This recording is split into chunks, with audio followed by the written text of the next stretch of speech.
I'm very excited about tonight's program, which features my colleagues Daniel Atkinson, Crystal Mowry, and the Art Gallery of Guelph's Community Engagement Coordinator, Nicole Neufeld.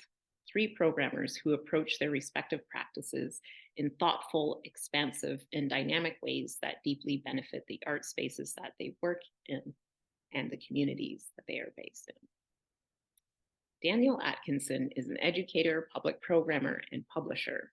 Originally from Minnesota, he is of mixed European settler and Mexican heritage. He is currently the manager of learning adult interpretive programs at the Museum of Contemporary Art Chicago and a former co-director, education and public programs of the Minneapolis-based Emerging Curators Institute. Atkinson has held several positions at several art institutions throughout the US, including the Walker Arts Center in Minneapolis, the Contemporary Arts Museum Houston, the Art Institute of Chicago, and at Dia Beacon, the Museum of Modern Art, and the Museum of Moving Image across New York. He has degrees in studio arts, a BA from the University of Minnesota, an MA in art education from NYU, and a master's in leadership in museum education from Bank Street in New York. Crystal Mowry is the director of programs at the MacKenzie Art Gallery. She previously held the position of senior curator at the Kitchener-Waterloo Art Gallery, where she oversaw the gallery's exhibitions, collections, and publishing activities for over a decade. As a curator operating primarily within the context of a public art museum, she treats her role as equal parts co-conspirator and translator, often seeking ways to support artists in the development of new projects. Her curatorial work includes group exhibitions such as I'll Be Your Mirror, The Perennials, and What the Bat Knows.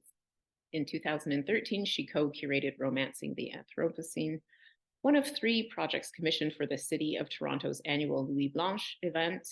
Her solo projects with artist Maggie Grote, Ernest Detweiler, and Deanna Bowen have received Exhibition of the Year awards from the Ontario Association of Art Galleries, now Galleries Ontario Galerie, and in 2020, she was a recipient of a Waterloo Region Arts Award. Mowry has written curatorial and experimental texts for artist-focused publications on the work of Brendan Fernandez, Sherry Boyle, August Klintberg, Annie McDowell, and others. She lives in Treaty 4, Regina, with her family. Nicole Neufeld is the Community Engagement Coordinator at the Art Gallery of Guelph. Previously, she held positions at the River Run Center in Guelph as the Program Manager of Development and Marketing at the Museum of Contemporary Art, and the Kitchener-Waterloo Art Gallery as the Director of Public Programs, and the National Gallery of Canada as a research assistant, and Carleton University as an independent curator. She has a Master of Arts in Art History from Carleton University and a Bachelor of Arts from the University of Guelph, where her academic research focused on contemporary Canadian art, problematizing constructions of national identity through the lens of critical race theory. Current and past programs include Walking as Remapping, a series of artist-led walks, music works, stage works, youth mentorship and performance, and she was the co-organizer of conferences such as Specters of History and Complicated Entanglements, Rethinking Pluralism in the 21st Century. She also has sat on the editorial committee for the Author Artist Collective Publication Studio Guelph.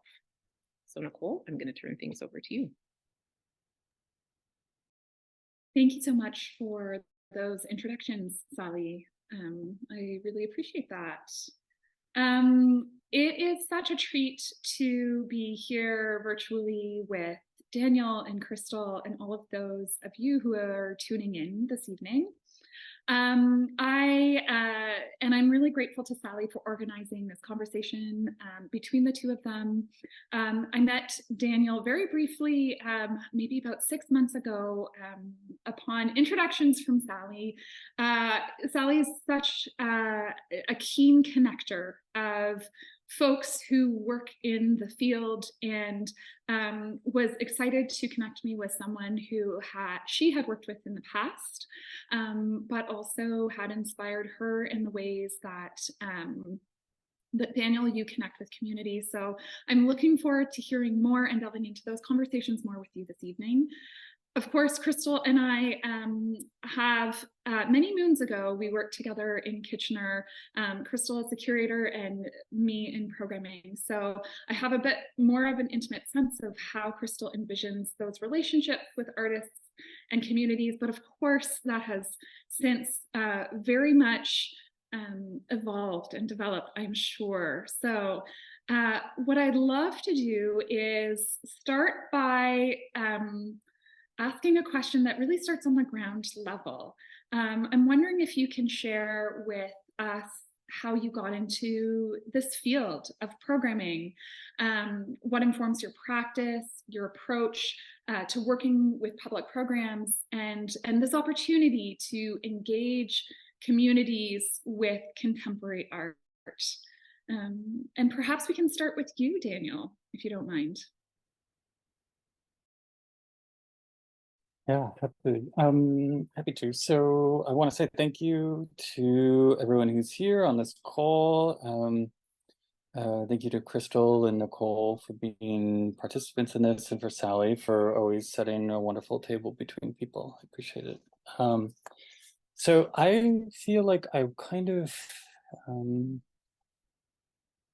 they don't often talk to you about programming when you're in school. Like, programming is not really a thing, They talk about, everyone knows what a curator is, and then some people know what educators do in museums sometimes, but programmers are like way over here.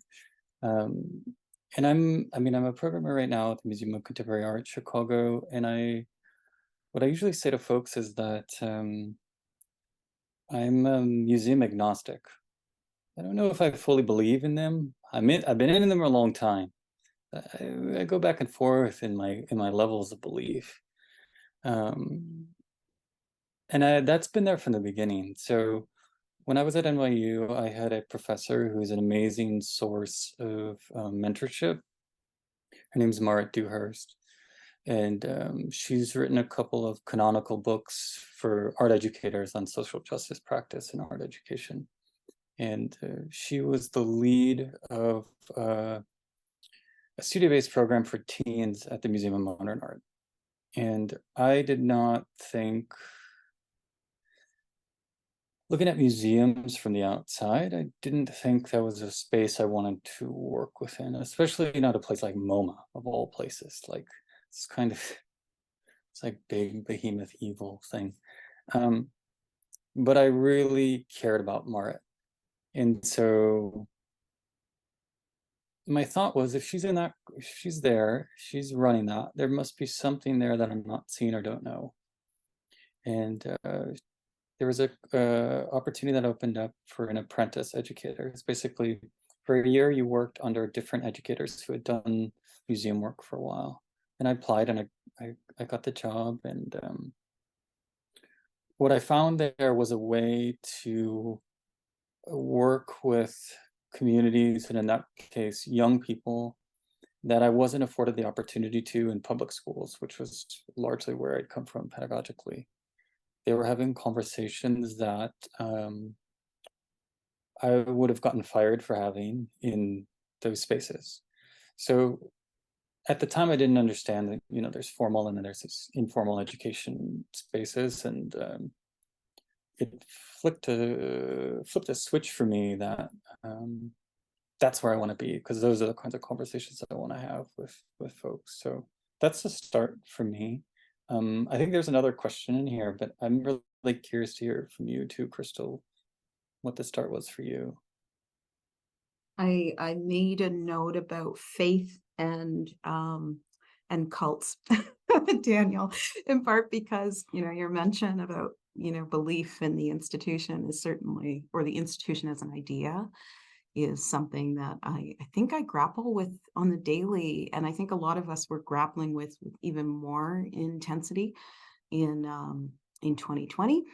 But when I first got started in this work, I was I think maybe a much more optimistic and definitely more energetic arts worker. And I say that because, like, even though at this point in time, I still identify as a curator more than as a programmer or as an artist, which was, what I got my start, how I got my start in the field.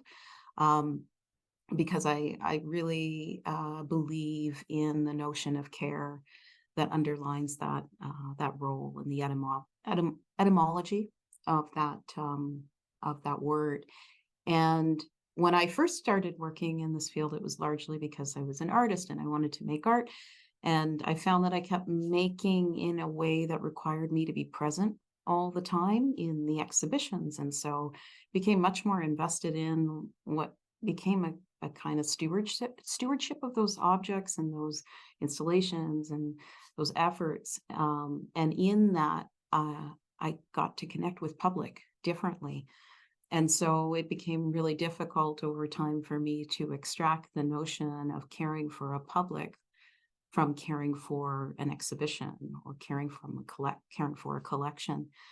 And maybe I'd say over the course of the last decade, like the projects that I think really changed me or transformed the way I think about my work were the ones that had a degree of uncertainty within them, built within them. And that uncertainty was essentially like a path that could be determined by others in the project. So, and those others were often like public or collaborators or performers. And I think maybe just to kind of go back to education, I think it behooves us to do our work with a sense that there's nothing to learn about our field and what we do, right? Like I feel confidently that I do my best work when I start from a position of unknowing. And especially moving to a different community, a community where I still very much feel like a guest. I'm learning constantly, and that's quite that's fulfilling actually for me.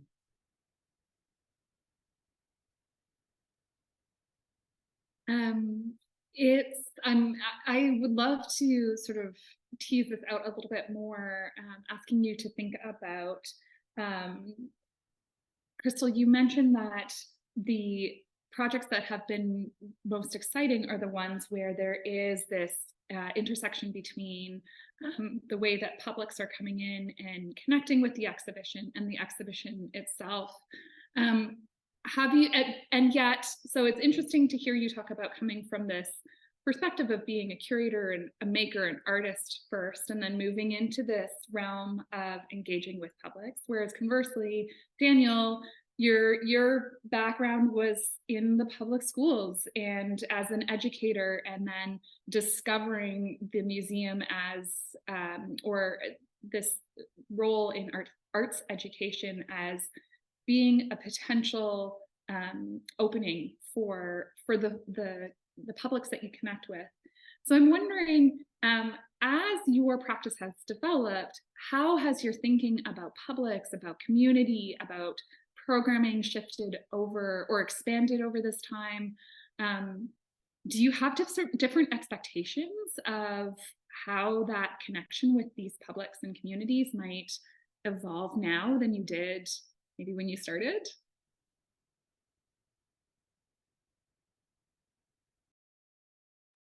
Crystal, I might tap on you, since there is this evolution for you from curatorial to programming work. Yeah, I would say the first thing that comes to mind is wildfire, and not necessarily just because I am living in a context where I sometimes experience the aftermaths of wildfires, literal wildfires, like in Western Canada or in the prairies. But I also think about this idea of things kind of having efforts, programs having a kind of life force that can't really be determined entirely by us as initiators or programmers, and that every time I think I know or I imagine a sort of fate for a project, it surprises me. Like something shifts, something unexpected happens. So, I might talk about briefly about, you know, one particular project where it evolved during COVID. It evolved during the early days of COVID, and it didn't become public until fall of 2020, which in Ontario for sure was still very much a kind of uncertain, open, closed period of COVID. And it was an exhibition, a solo exhibition with an artist that some folks may know, and some folks who were in the webinar, Deanna Bowen. And we decided at a certain point that to engage publics in that show through tours might yield a different outcome if, as a curator, I committed to doing the tours myself. And I think some of us may think like, oh my gosh, like that seems impossible actually to have the curator commit to doing all of the public tours. But for me, it felt like a necessity, in part because of the relationship with the artist, and also because it was a period where I felt like I needed actually to connect with my public in a different way. Like I wanted to be in a space having intimate conversations about challenging ideas with them. And I feel like I learned so much about the show that I thought I knew a lot about through them. And so maybe that's a little bit of a selfish approach to sort of standardizing or prioritizing a kind of open-endedness in programs. But like in that case, it sort of just determined what the shape of the program would be. It would be like, the curator giving the tours, which seems very kind of traditional, like low-hanging fruit design program. And yet by not saying they were only tours that were going to happen a select few times, but they could happen anytime. Like literally, if anybody came in, they could talk to me. It just made me feel responsible for that work in a different way. I want to pick up on a couple of things that you noted in here. One of the things I think is important is what is beyond your control. So you're talking about the kind of life force of a program. And they do have afterlives that you can't foresee. I look at, so I've been doing this now in institutions like this for about a decade. And in some ways there are simple ways in which you can see this. For instance, I did a program, it was of the musicians and artists C. Spencer. Yeah, this was like a decade ago. Do this program, it's really intense music, plays to 40 people. Like in some ways, okay, that's it. But we put that online and now there's, I don't know how many thousands of people who have viewed it around the world. And so it's kind of carried on this other kind of force that in that initial moment, you can't have guessed. And I think another important thing that you're pointing out here that I'm hearing, not just in what you said now, but in what you were saying before, is a kind of openness to the unknown. And as a programmer, that's so important because that opens you to the dialogue that you're going to have with the artists, with the public. It's a really specific, I want to say, generous sort of spirit of reciprocity that you're activating. And I think that's when the best programming comes out. It comes out of that space and that sort of openness. So I just appreciated what you were saying in relation to those couple of things. I wonder, I love this idea of the openness, the reciprocity between arts workers and publics, but also like creating that point of connection between the artist and their publics. How does one establish these conditions in which that kind of openness within programming can take place. It's, you know, it's, as a programmer myself, I know it is not easy. I would love to hear your thoughts on how does that transpire? How does that openness remain generative and reciprocal and possible? Do you want to start, or do you want me to start? You start. Go ahead. Well, I think one aspect that's really important, I think, is transparency. So I was having a conversation. So we're working on this show, Entre Horizontes, Art and Activism between Puerto Rico and Chicago. And we're doing community engagement work. And I'm really transparent in those conversations about the parameters that I'm under within the institution, within the department, what our goals and aims are, where we're trying to go. And I ask the same of them. What are you operating under? Where are you trying to go?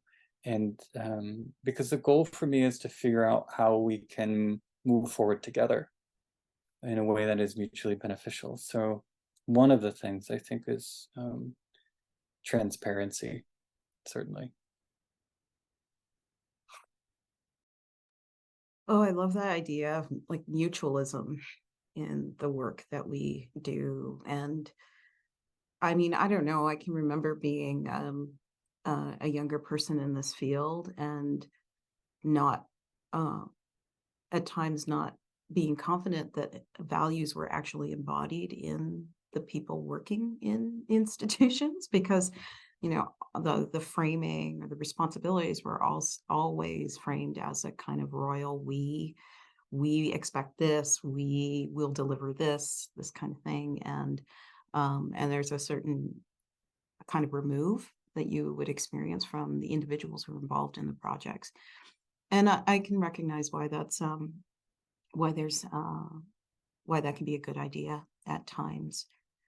But I also think, like, I want the collaborators that we work with to know that we care about not just, like, you know, the success of a program, but like who they are, who their like authentic selves are in, and how to kind of care for them too in the delivery of programs. I get, in my role here at the MacKenzie, I get to work with an amazing team. Like my role is largely administrative now, so I'm not kind of in the weeds with the team on program delivery very often.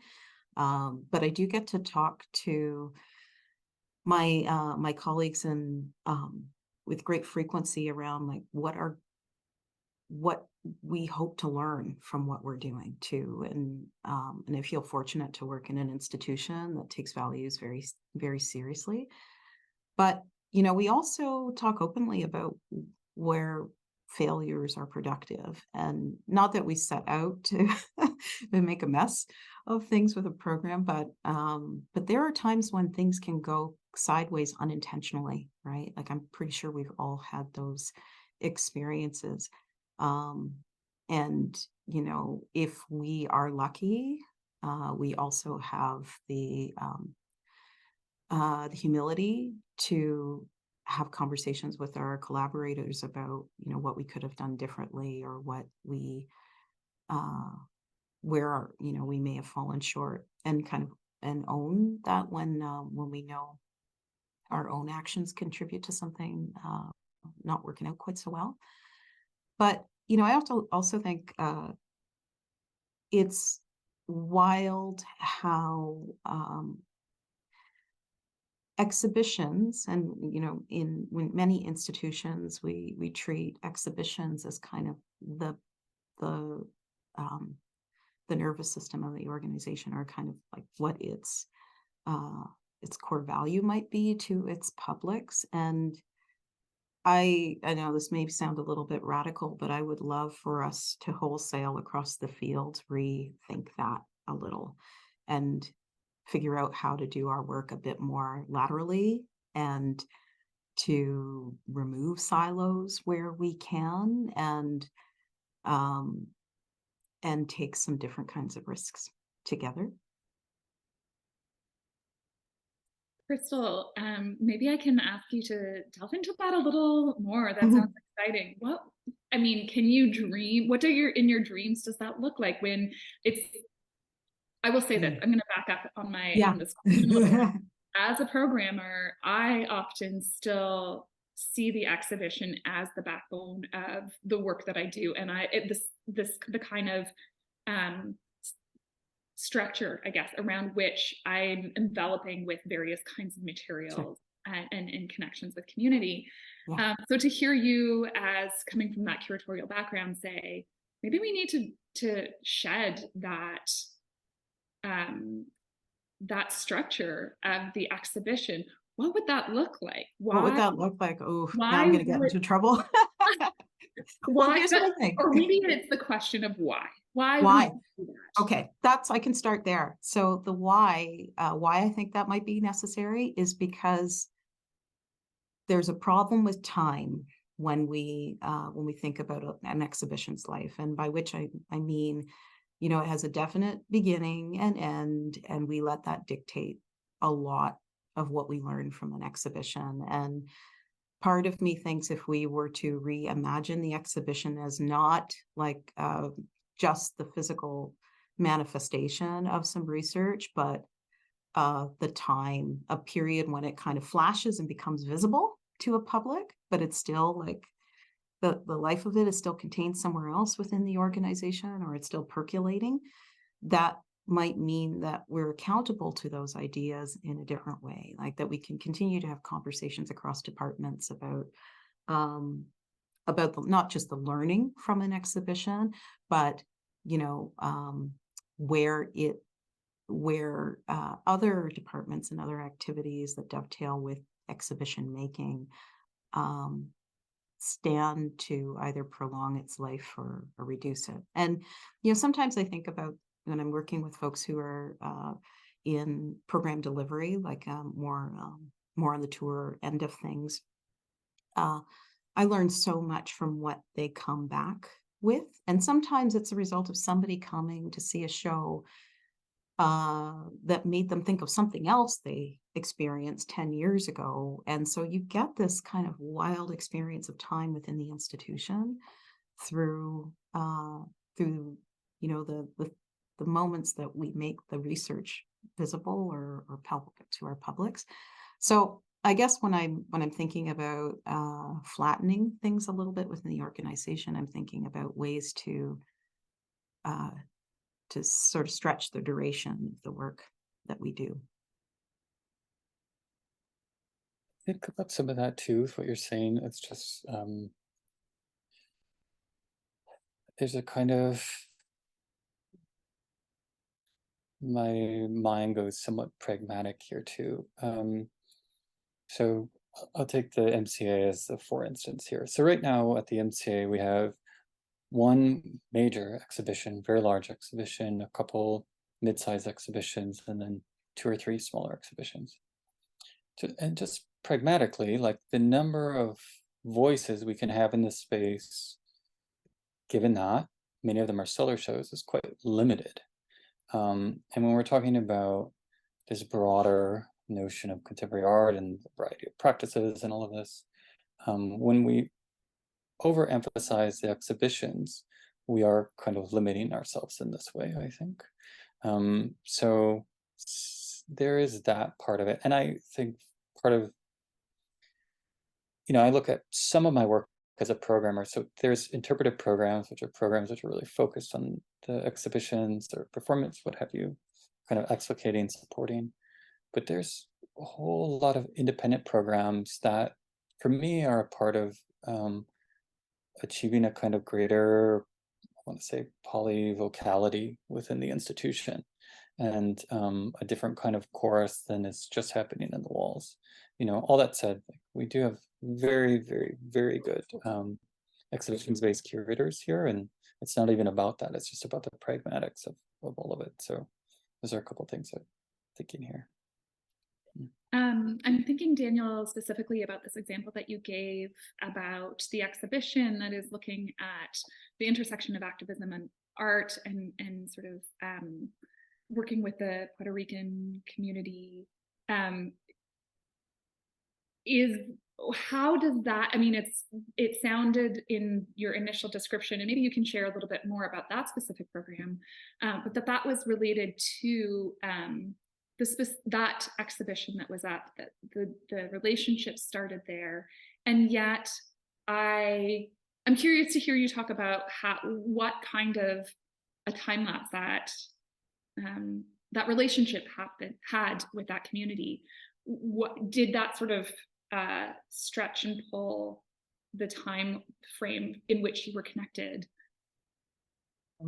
So that's an ongoing relationship right now, and I think that, so one of the things that I try, so I've worked in the last couple of institutions I've worked in are quite large institutions, and they have, institutions of this size have a kind of gravity to them, and also at times, not universally, but frequently a kind of extractive mentality.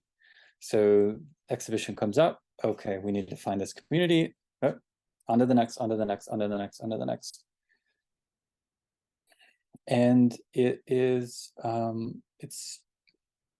it's wrong on many, many, many fronts. So one of the things that we're trying to do right now is, in relationship to this show, is structuralize, there's two things. One is structuralize some of these community engagement moments so that it expands beyond the exhibition. So it's not just a kind of tokenizing gesture. The other thing is, when I'm going into these spaces, and I don't think I'm answering your question, but I'm answering some question. When you go into these spaces, though, too, it's about asking for what they want and what they need and where they're going, and what we can do to platform them so that the value of the relationship exceeds the show for them, you know, and can bring them to another place. In these spaces, we have a megaphone and we have a set of resources and we have a lot. So if we're not being dispersive with that, to me, I'm not doing my job. And that dispersion has to outlast the exhibition, period. I love that, period. It has to outlast the exhibition. Dan, if it's okay, Nicole, I'd love to respond to Daniel and just offer that extraction is absolutely a theme in institutions, right? And so we have to get to a point of thinking, like we were continually reminding ourselves, like we are a public trust on so many fronts, and it's not just the collection that is cared for or that we steward on behalf of our publics, but we have resources too that we steward on behalf of publics. And so, you know, at the MacKenzie, we think of ways to sustain relationships and responsibilities to community organizations. And sometimes the easiest thing is the hardest thing for institutions to wrap their heads around, right? And I think, okay, well, what's like on many fronts, like what's the easiest course of action?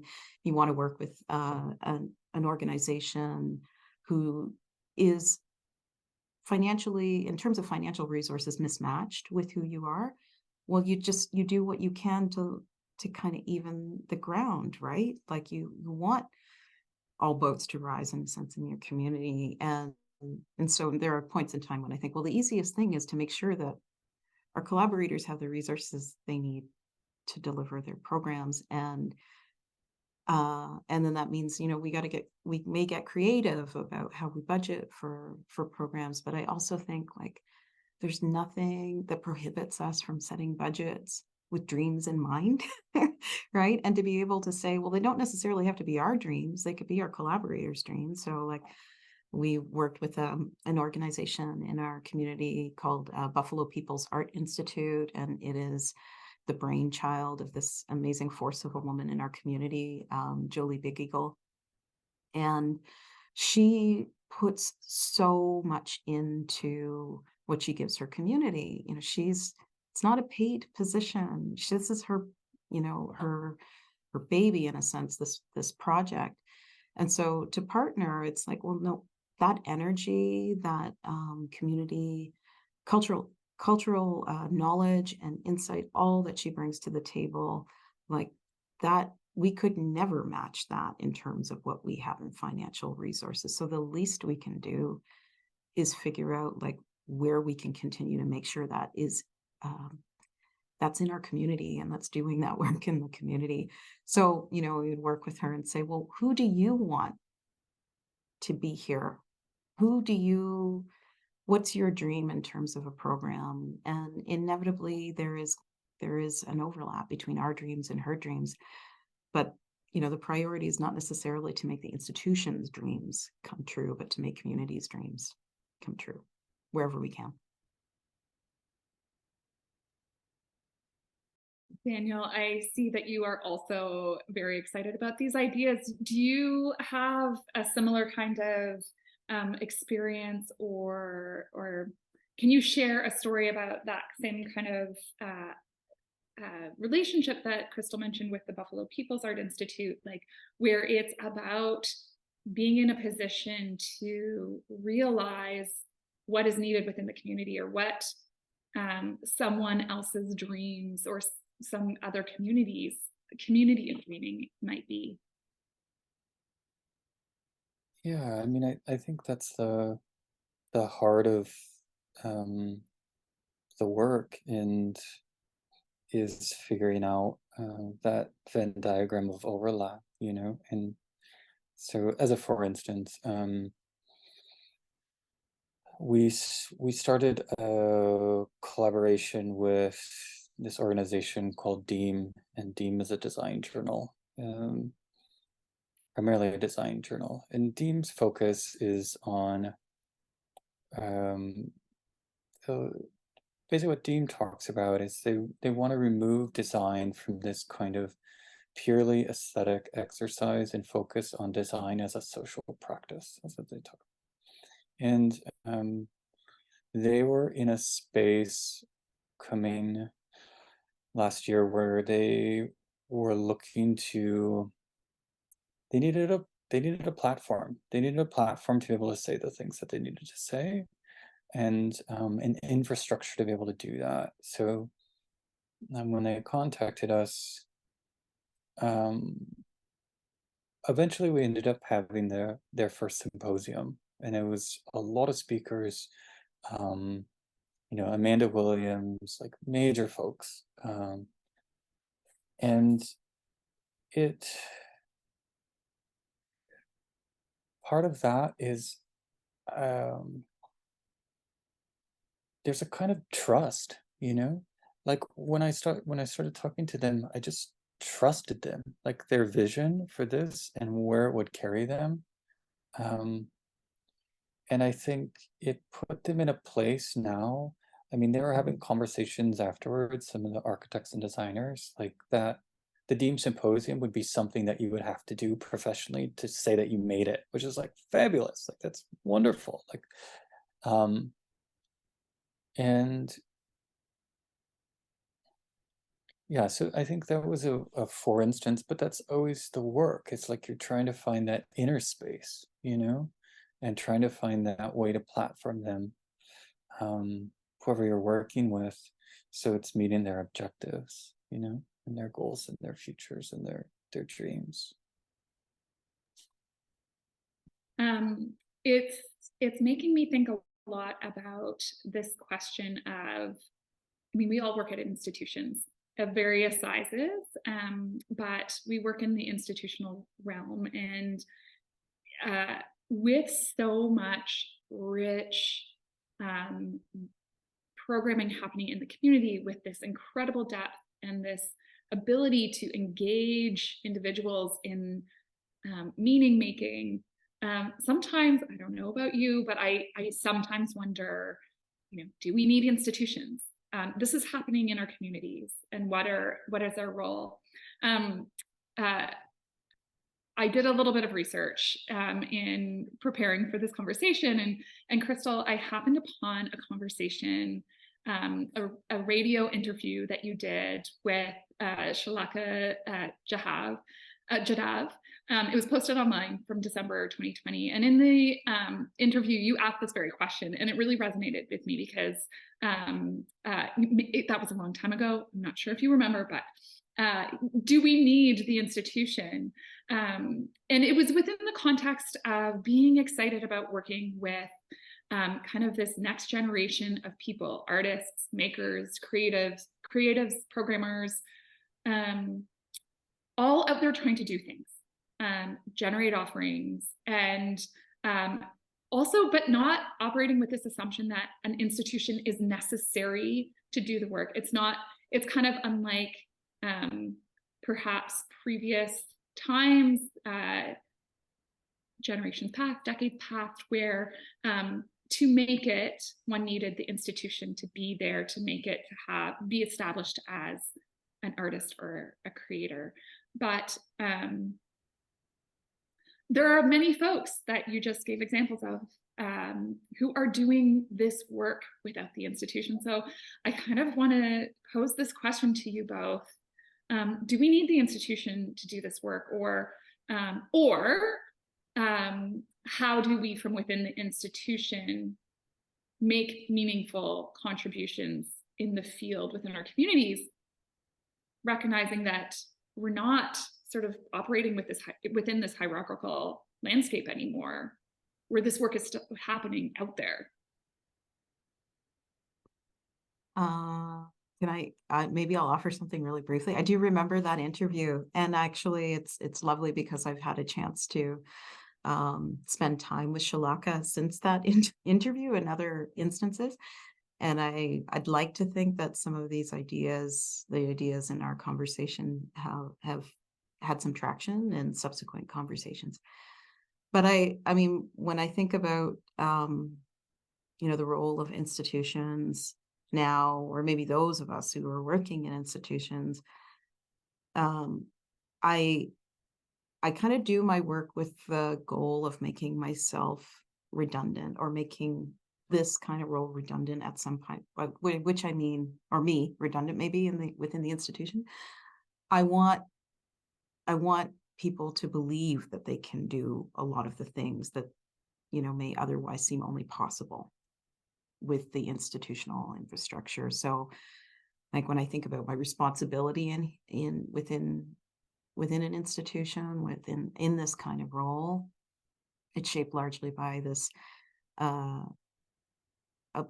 the desire to instill people with faith too. It's kind of weird, we're circling back to some agnostic belief faith metaphors, but to convince publics that a lot of imagining is possible if you have curiosity. I mean, yes, it helps when you have financial resources, but curiosity makes many things possible. It is kind of a necessary catalyst for a lot of what we do. I sometimes think, well, it's really difficult to teach people to be curious, but if people are curious to begin with, you can build worlds out of curiosity. And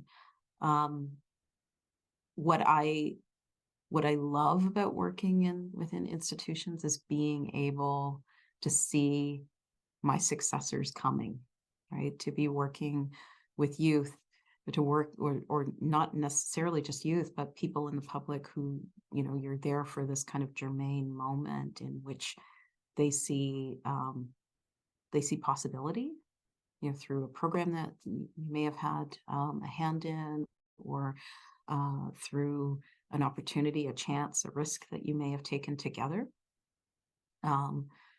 So in that sense, I'm going to say that I do think institutions are still necessary.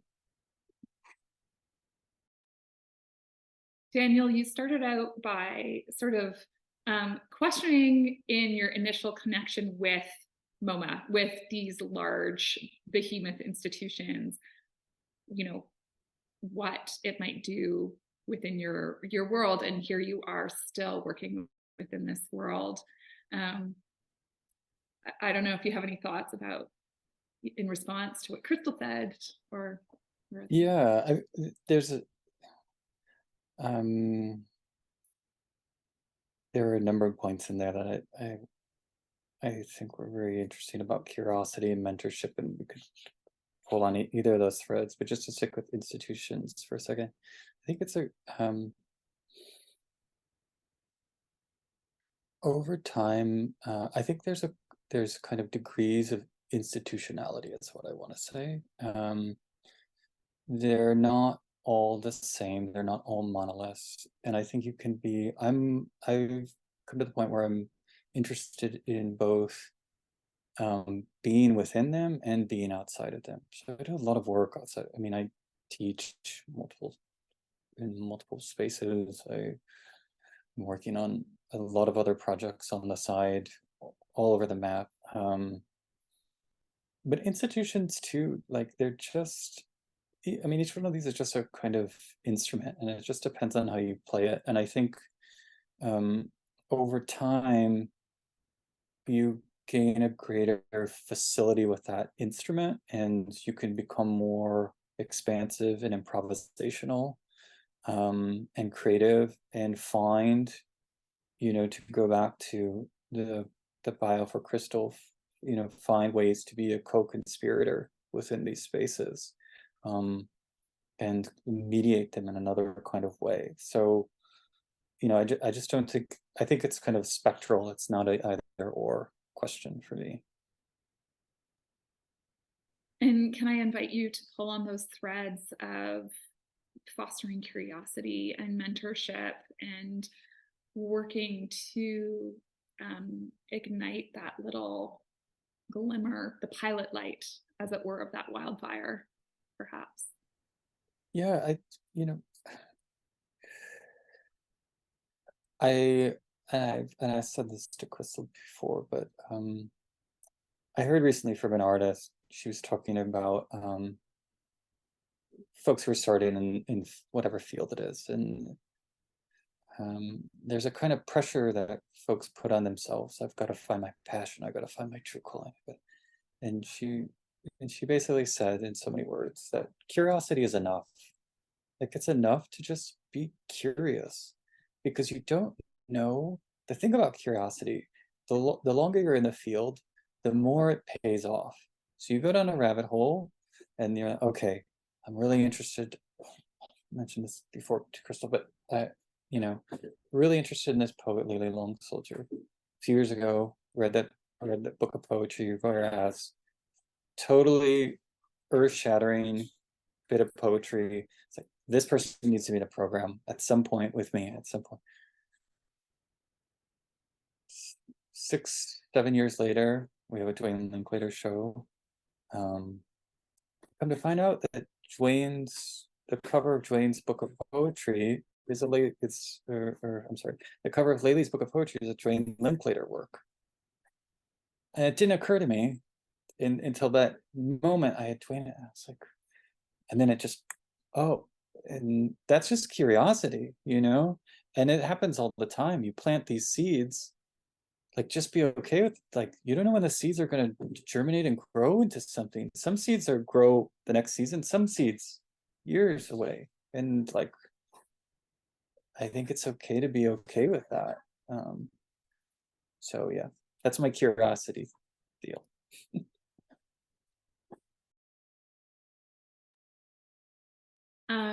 That is the magic that happens every once in a while when you have somebody that has piqued your curiosity. You really want to bring them into the space, and then you find that golden opportunity to make the invitation, isn't it? On this idea of institutions, and then I have one more question, then we can maybe shift gears a little bit. But of course, there is a lot, and it's about time, but there are a lot of conversations happening at this moment around decolonizing institutions, decolonizing the museum and the gallery. And I'm curious to know if you have any strategies that you use in your programming practice that you might consider to be decolonial or anti-colonial strategies that you use within working within the art institution or with publics.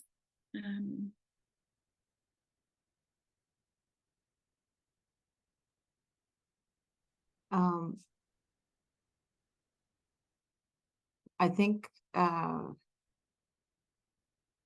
it's really hard to decolonize workflows sometimes and calendars.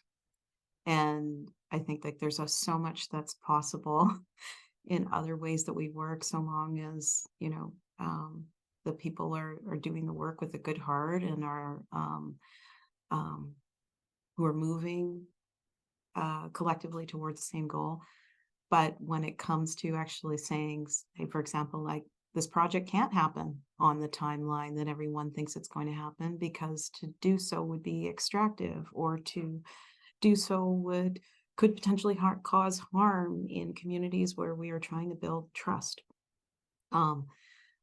Is like that. I don't hear that often enough, and I would love to hear it more in certain circles. Now, I think the team that I get a chance to work with at the MacKenzie are a little bit more sensitive to that, and are recognizing like a project's going to take the time it takes to happen, right? Because the relationship has to be in place and in good standing before kind of a visible outcome is available to everyone else. And so, you know, maybe it's a way of like thinking about each program as a bit of an iceberg. Like, you know, there's the tip that everybody sees, like the performance, or the conversation, or the tour, or, you know, any kind of more public iteration. But then there's like all that relationship building that is below the water level, and like that's where all the weight is. That's where like everything that carries that publicly visible bit is all there. And that's, you know, that takes time to build that kind of mass out. I see potential to decolonize our institutions in the ways that are not necessarily thought of as programs, but in like the much less attractive and maybe historically considered boring avenues of our work, like policy. Like, I never thought policy was more radical than today. So like, can you make a collection policy that is completely like that is radical in the way that it reframes our responsibility to the public? Or, you know, can we develop a publications policy that, you know, ensures that our that scholarship is available in various formats and is accessible in different ways, which is an extension of the goals of a lot of programming. So like, in my mind, I'm thinking like those are some of the avenues for decolonization in the work that we're doing. And just the other thing that I started to think of when you were talking about time, I started thinking about other practices that I started thinking about thematic practices that allow for a certain kind of solidarity. What I was thinking about in particular is since I've been at MCA, before that, but especially since I've been at MCA, I've been working a lot with this organization called Bodies of Work. And Bodies of Work is a disability arts and culture focused organization, and works with a lot of artists with disabilities, thinking through how to make their practices as open as possible, and not having disability access services be an add-on, but be part of the aesthetic of the work, and part like fully structuralized within the institute. That work takes a long time. I mean, you're talking a lot, Crystal, about relationship building. In the beginning, you were talking about caring for really relationships over objects. And that care it's slow, and then that field, there's a whole notion of crypt time, like another kind of time that works against capitalist time, colonial time, all these kinds of things. So as you were speaking, I started to think about kind of solidarities across thematic connections, across groups, to try to push for these kinds of changes within institutions. So, and I love that you're nerding out, if I can, on policy. That's where it's at. No, it's all of the unsexy stuff. It's like, that's how we get things done. So I'm also teaching an arts admin course right now, so it's like really in my head. But I want to be in that course. I want to attend it. I think like there's so much possible. I mean, well, we know there's a lot of power that exists in invisible forces, right? And policy is in many ways like the most invisible aspect of institutional work. I mean, unless you're in the institution, you're probably not seeing its policies. Unless you're in it or requesting it, you're not necessarily seeing all of that. And that's there's a roadmap in the files, so to speak, too, right? And the kind of legacies of institutions, and you go through annual reports and you go through collection records and all of that. Like there's a story of our values are told in that in those files, where there are glaring omissions and who we haven't valued enough. It's all told there too. In 2020, when we were all trying to figure out how to program again, and not just how to be with each other, but how to care for each other through our programs, I got to work on the programming for a project called Soundings, which was curated by Dylan Robinson and Candace Hopkins, two wonderful curators, scholars, visionaries. And this project was essentially a collection of scores for decolonization, a number of works all authored by Indigenous artists from various nations. And as a touring exhibition, it came to us essentially as a set of instructions. And there was something wonderfully radical about that, like to say to the institution, well, you need to make this happen. We're not giving you all of the tools to do it. You need to figure out how to make this happen. Everything from, the physical realization of the works in the space to the ancillary programming that was required actually of the exhibition. So, for example, a score by Raven Chacon, we had to figure out how to perform that score publicly in a period when we weren't allowed to gather. And I remember when I have a couple of images of some of the performances from then, but I don't know if we're showing images, but in case they're 8 and 9. And there was this kind of, not that one. There's going to be an image of Charlena Russell, who is a violinist, performer based in Waterloo region. There we go. Yep. So Charlena was invited to respond to Peter Morin's work. And as this exhibition traveled, it had gone to multiple venues. There was a kind of collection of performances of the score that all became part of this work's legacy, its kind of life story. And what this project with this exhibition made possible was actually an opportunity for the institution to only really act as a bit of an adhesive or maybe even a lubricant between what our artists are doing anyway, like the kind of radical acts that artists create without us guiding too much.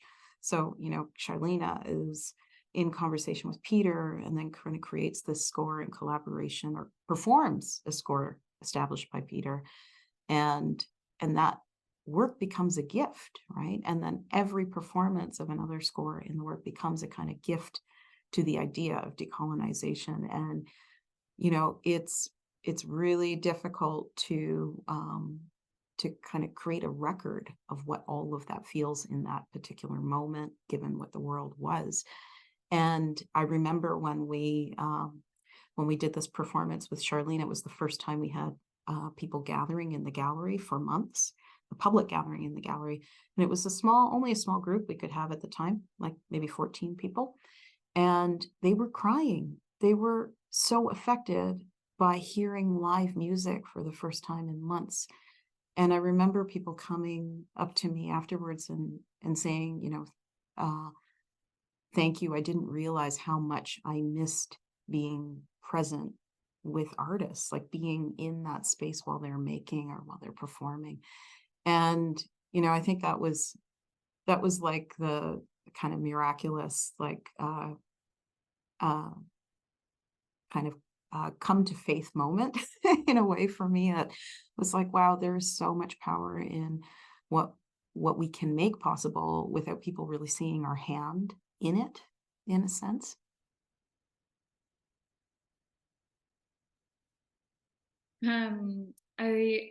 It's what I'm getting from both of you, and it's so interesting the way that our conversations keep circling back to time and the slipperiness or the stretchiness of time, and how critical that it is in being able to create these kinds of openness, the open-ended opportunities to connect with communities, and to leave room for we don't know what to happen as such a critical part of programming.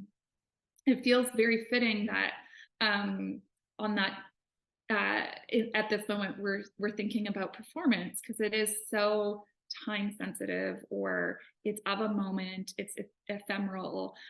It is especially in cases like this, a collective experience that we can only have from being together as a community, as in a gathering, whatever that might look like, and leaving space for whatever is going to happen. I do see that. I mean, I feel like we could continue on forever. And so please, Crystal, Daniel, if there's something you want to add here, jump in. But we do have some questions that have started to come in, and I'd love to invite our publics to participate as well. But I have one question that I must ask, if I'm honest. And but I had asked you in advance of this public conversation if you could share a program that took place that you found particularly meaningful or inspirational or aspirational. I'm wondering if you can describe it a little bit, and share the why. Why did that stick with you in the way that it did? And we kind of heard a little bit from Crystal about her programs, but maybe Daniel, I can invite you to start if you don't mind.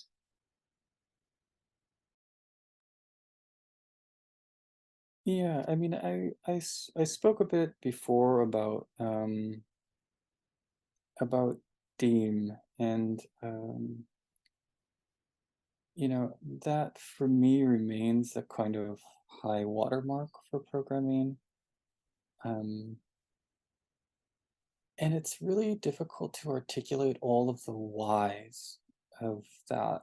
I've thought about it over and over again. In the middle of, so, you know, we have to do this thing in programming where we have to introduce the speakers, and then you have to do bios, and you have to do all of this kind of stuff. And it was my turn to do that. And I got up there and I wanted to cry. Like, I had a very hard time like holding in it, and because I could feel how it was moving people, you know. And it wasn't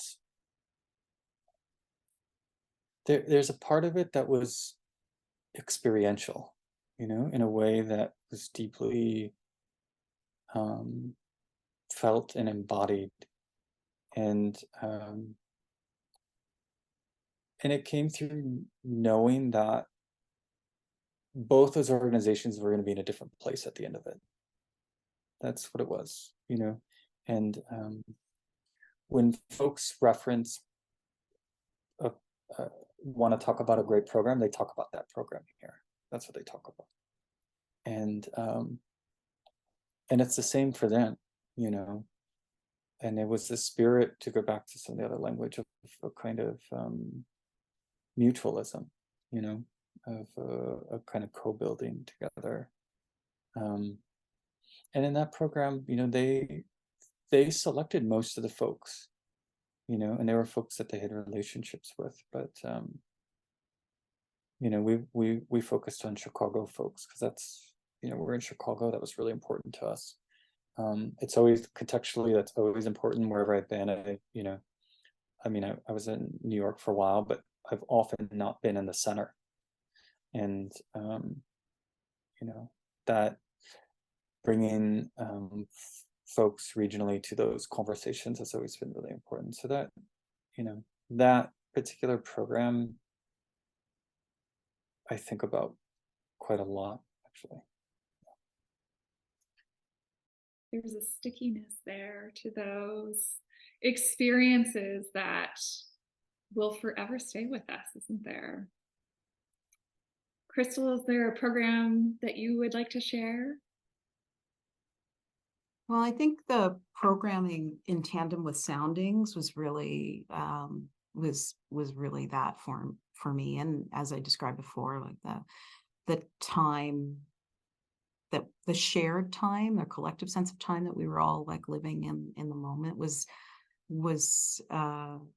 so undefined, right? Like we were kind of coming out of a bit of a an isolation slumber, and you know, we were learning how to be social again, and all of that were, you know, that contributed to, I think, the sense of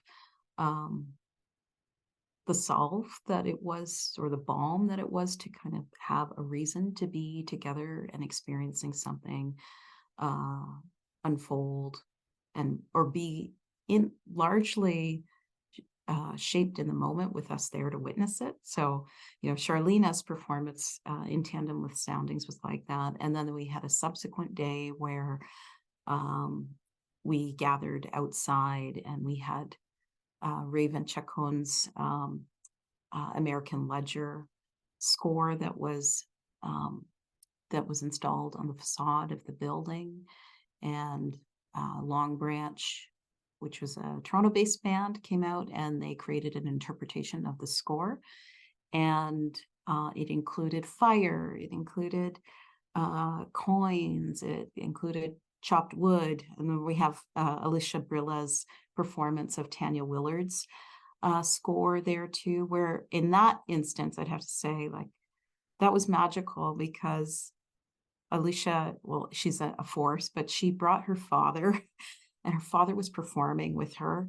And so it was like, wow, that's such a rare thing actually for us in the work to do, to meet the kind of roots of the artist that we're collaborating with in a program. So to have like these generations of artists, in a sense, in participate in a program, and to make that possible, we had to bring the art outside. So, you know, the fire pit there, Tanya's fire pit, was actually in the exhibition space in the gallery. And that day of, we lifted this heavy fire pit outside, and we started a fire together. And that was, I mean, again, when we think about what's radical, and to me, it's like policies and fire, like bringing a kind of force into a program that would be otherwise not really welcome, right? Like we think about the kind of the activities that are not welcome within our institution walls because they are a threat. Well, what is that? That's protest, oftentimes, or historically has been protest. It's been sunlight. It's been changes in temperature. It's been fire and smoke.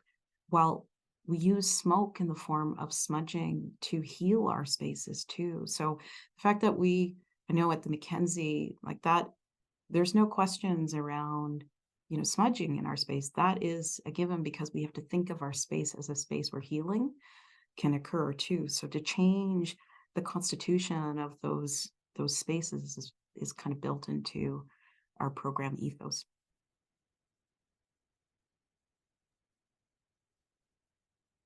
Thank you both for sharing those programs. They do, I mean, just the description of those moments of feeling within yourself, within your bodies, just the impact of how this is landing for the people that are surrounding you. It's pretty powerful. I am going to invite Sally back to join us. Sally is going to help us with a few questions that have come in from our publics for tonight. Yeah, so first of all, Daniel and Crystal, I just want to say thank you for that. It was really wonderful to hear both of you reflect on your approaches to programming and the responsibilities that you feel to audiences, to artists, and to institutions. So I'm going to turn to our first question. How do you both feel about art projects in the public realm outside of the gallery in relation to the connection between institutions and the community they are located in?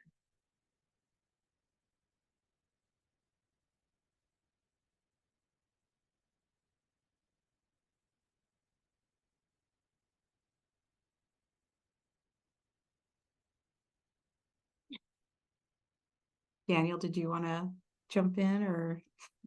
I literally just taught one of the courses recently was on public art, and I feel overstuffed in relation to this question. So you go.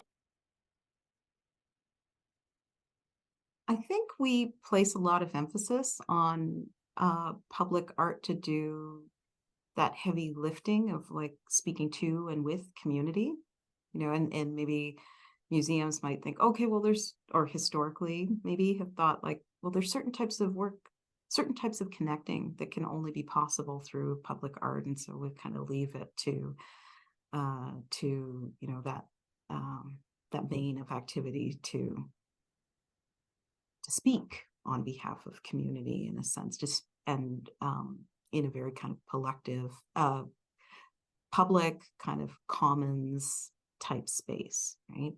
I think where work in the public sphere that is, let's say, for example, outdoors or like situated in civic spaces or buildings, where it does its best work is when it's maybe unsanctioned. You know, I'm kind of like setting a theme here of like policies and fire and all that stuff. But I think the unplanned and the sort of surprise manifestations of art in public space can be really compelling. And I don't think institutions have to prescribe that at all. In fact, I think one of what's really magical is when we aren't involved in that work. I started to think about I'm going to pretend that I'm going to answer the question, and I'm going to answer a slightly different question that's nearby. It's in the constellation, though. It's in the same neighborhood. I want to talk about Felix Gonzalez Torres. And he in his writing, he wrote about, among the many things he wrote about public art. And he wrote what he was focusing on and I don't remember the writing for the life of me, but he was focusing on how when we talk about public art, we often talk about it simply as being outside, being in the outdoors, and that means public. And a lot of what he was trying to do was create a different kind of public, or a relationship with the public, or a space for the public. And that was often through a spirit of a kind of generosity. So you would go and you get the candy, or you go and get this poster. And what's interesting, I want to back up to, you know, a question around kind of policy, the rules that we make. Felix was also very interesting in that, you know, to go to this, what I was hearing in relation to soundings. the rules that he put around his artworks also were very open. So it wasn't, I remember looking in the object files for James Turrell, and it was like he's a total tyrant. You can only photograph the works in this way with this like that's the rules. But Torres, his object files are totally different. They're much more generous and open. So there's a small set of rules here. You need candies that kind of have to be like this, you know, this. But you don't have to follow, you have to follow them kind of roughly. And that's what I was hearing also in the soundings. So I'm not answering your question at all. But I'm saying the thing I want to say about Felix Gonzalez Torres that everyone should know. That's how I feel about that. I mean, it wasn't my question actually, so I don't mind that you didn't answer it directly, but I also feel that your response was not insufficient. Thank you. There's another question that's coming. And I like this question because I'm going to piggyback on it. So the question was if you could both share some ideas about future projects that you are working on. But my question that I had that was similar to that was, do you have any unrealized or back burner projects that, you know, perhaps the moment isn't right for, or you don't have the capacity for it yet, or you haven't spent enough time thinking it through yet that you would like to do eventually that you would feel comfortable sharing? And you can respond to whatever part of that question, although it's not really fair because I lobbed on to someone else's question. So maybe you should respond to the first part. Okay.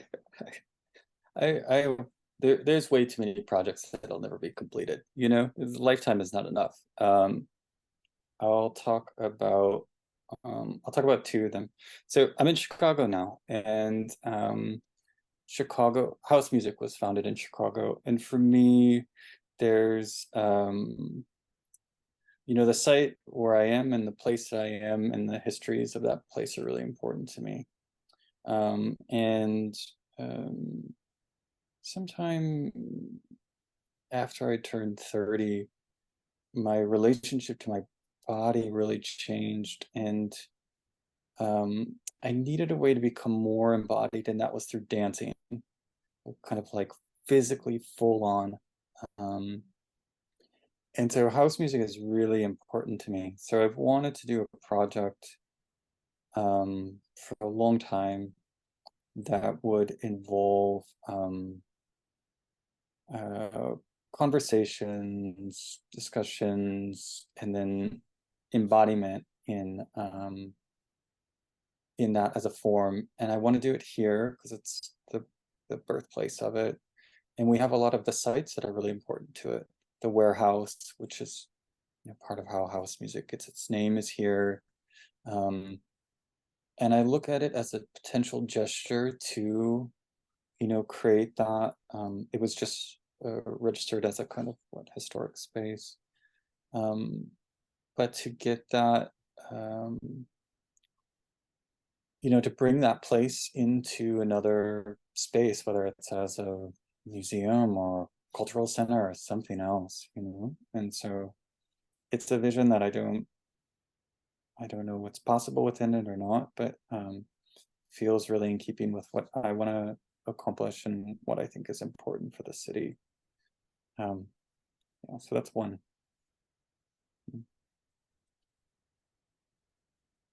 Crystal?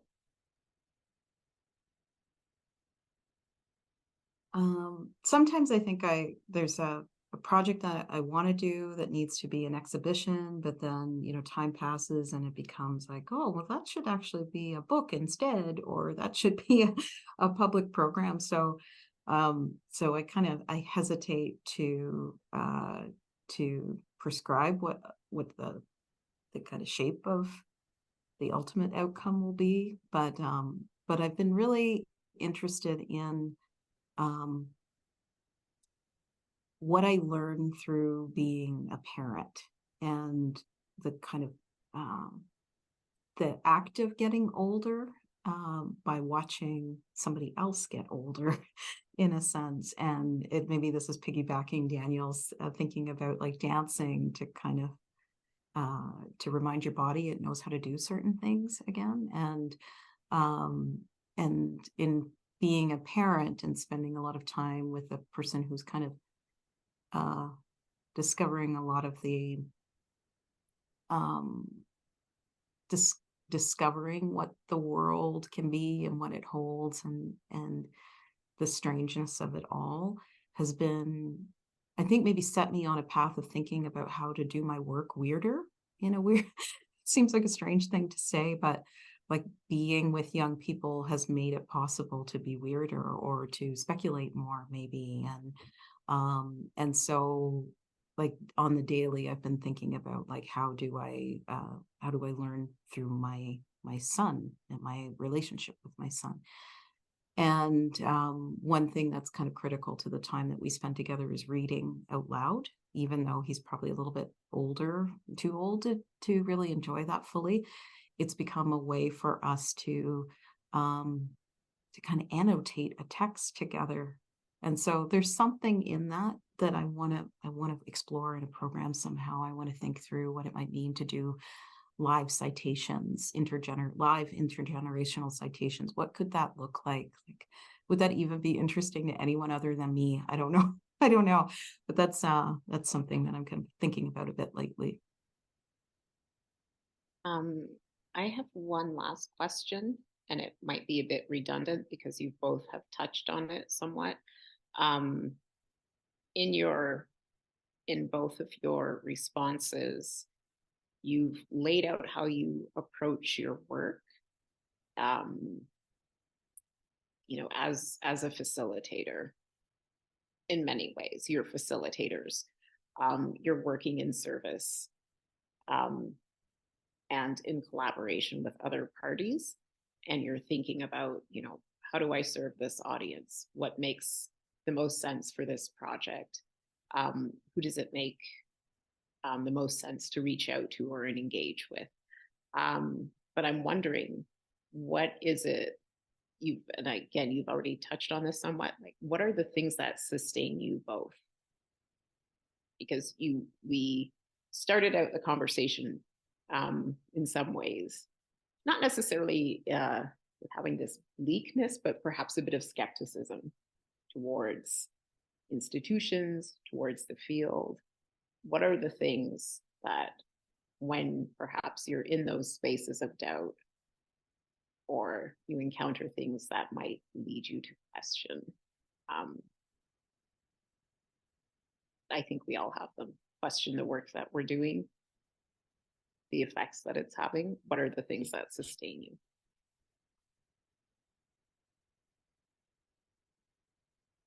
Or you can respond to whatever question you like. The question that we didn't the question that didn't arise this evening. No, so one of the things that sustains me, I feel like is really similar to something that I heard earlier from Crystal, which is seeing the emerging generation coming up in the field. Like that sustains me a lot, because you have these conversations with him. You're like, okay, this is different than it was 15 years ago. Like the facility that you have in these kinds of questions, and you're asking things that like I wasn't seeing people ask, and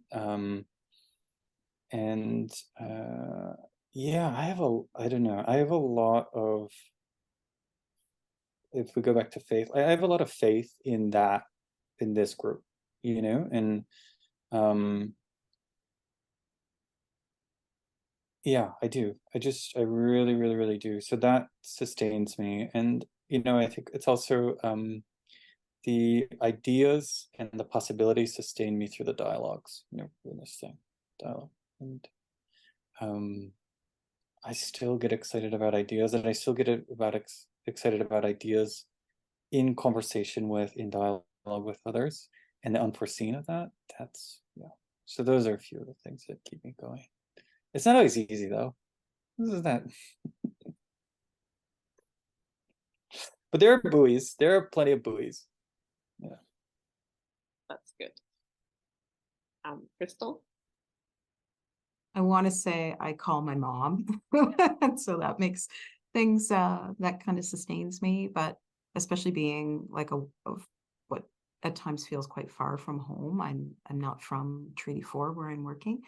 But I do have to say, like, maybe just to piggyback some of what Daniel's saying, like the responsibility that comes from witnessing an idea take shape in somebody else too, or kind of agency form in someone else. And usually that's, for me, it's like in you know, the folks who are going to inherit the institutions we shape, right? I don't want to say we're creating them, but we're reshaping them. And being around to witness that is incredibly exciting. And also like reckoning with, okay, there's a bit of a shift happening, and I don't have to be the one to deliver all of the programs. In fact, maybe I'm more useful to my community by being in a position to mentor instead of like deliver everything. And so kind of easing into that different role is sustaining me too. If I can jump in here as well, I know the question wasn't for me, but I feel like I'd just like to echo what Daniel and Crystal were sharing.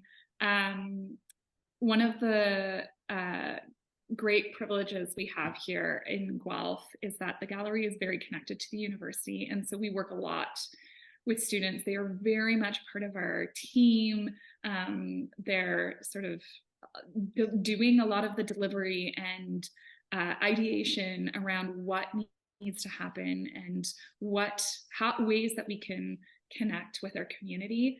In terms of what sustains me in my role, it's learning so much from this next generation. Of course, I try and support as much as I can in this kind of mentorship role to give them the tools they need to take over this place and inherit this place.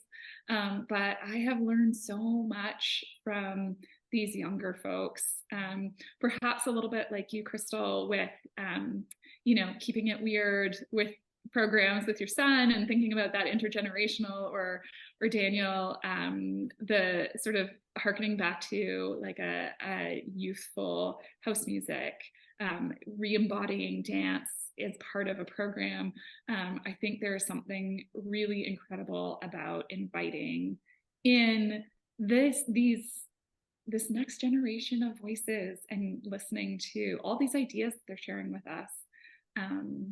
Yeah, that feeds the sort of desire to keep going, for sure. All right. Well, on that note, I would like to thank you all, Daniel and Crystal and Nicole, for a very expansive and thoughtful conversation. And I'd like to thank the attendees for the questions and for spending time with us this evening. And I would encourage you all to continue to monitor the Art Gallery Guelph website for the next session in the speaker series. Stay tuned for that and for upcoming programming. Thanks again. Bye-bye. Thank you. Yes, thank you.